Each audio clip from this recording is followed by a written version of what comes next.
Hello and assalamu alaikum everybody. How are you all doing? It's a great day today and I have a question to ask you. Or does it so happen that you agree with something, but just because you do not want to accept it, you end up getting into a tiff or an argument with the other person? Does this really happen to us? Why is it really difficult for us to challenge our deepest beliefs? Well, that's because we are lacking on this 21st century skill, which is something that really excites me. Well, stick around to the end of this video because you're going to learn some amazing things today that are going to help you become a more people's person, a more open-minded person, a more skilled person for this 21st century. All right, so the skill that I'm really talking about is called as critical thinking. Now, what is critical thinking? It is a more deep kind of thinking wherein a person does not just agree with the facts or the information that is provided to him or her, but actually observes things, analyzes information, considers differences of opinions and settles down only after good research. So I'm going to talk about 5 ways in which we can become really good critical thinkers. All right, are you ready? Okay, so let's get started. The first most thing is that we have to accept that we can go wrong.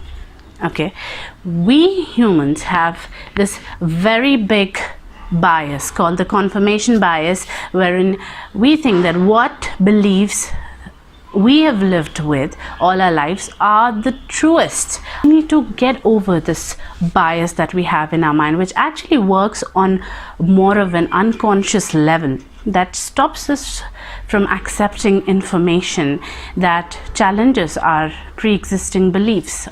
The second thing is to look at the world as a more complicated place. Now, most of us people, we know the way we've lived our lives. We've lived among a set number of people, our family, our friends, most of us do not have this opportunity to go out and meet different people. And that is why it is said that, you should travel, you should see the world, you should see the different kinds of people that exist in this world so that you understand that there is a reality beyond your own. And that is why it's very important that we understand that the world is nuanced, it is complicated, it has so many layers on it.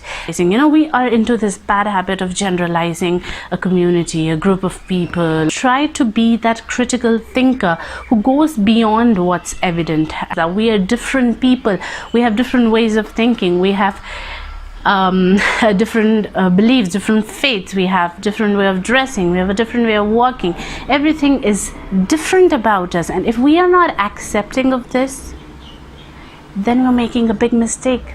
Then we are not being the citizens of this world. Next thing that really helps us be accepting of these nuances that exist is empathy, is compassion, is to understand that there are problems in everybody's lives, and maybe they come from a place of pain and atrocities and lots of problems like poverty, or maybe they've seen a lot of violence, and that is why they are who they are, and that they do not mean harm to us. They actually are protective of their own selves because they want to protect themselves from the harm they've already witnessed in life.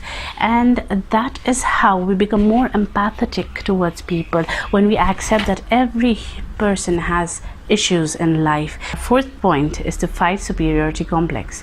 How do you fight superiority complex? But most times when we have this confirmation bias, when we think that we are right and the other person is wrong, is when we actually end up debating with people, even though we should be doing instead is taking that information, analyzing it. You want to be a critical thinker.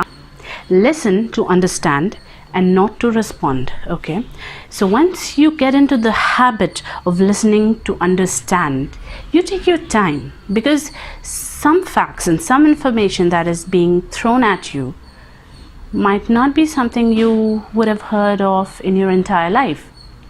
And that is why it might take you time to actually, do your bit of research, do your bit of understanding of the information. And a person who is intellectual will definitely respond only after his due research. The last thing that I really want to touch is to check your information. All right, check your information. Sometimes when we want to research about things, we come across a lot of, now this is the world of information. There are a lot of resources out there and you can go for any, but that's what really matters, is that you do not go for just about any information resource, because many a times there is a lot of biased information. There's information that is actually created to mislead you, and you need to stop yourself from going to information that actually confirms with your belief, but rather go for information, go for resources that are true. All right, so thank you so much for sticking around till the end. I thoroughly enjoyed making this video and I hope you enjoyed watching it as well. If you like this content, then please like, share and subscribe, and leave a sweet comment so that I keep making more videos like this. Also click on the bell button so that you're notified every time I post a video. Thank you so much, and I'll see you in my next video. Bye.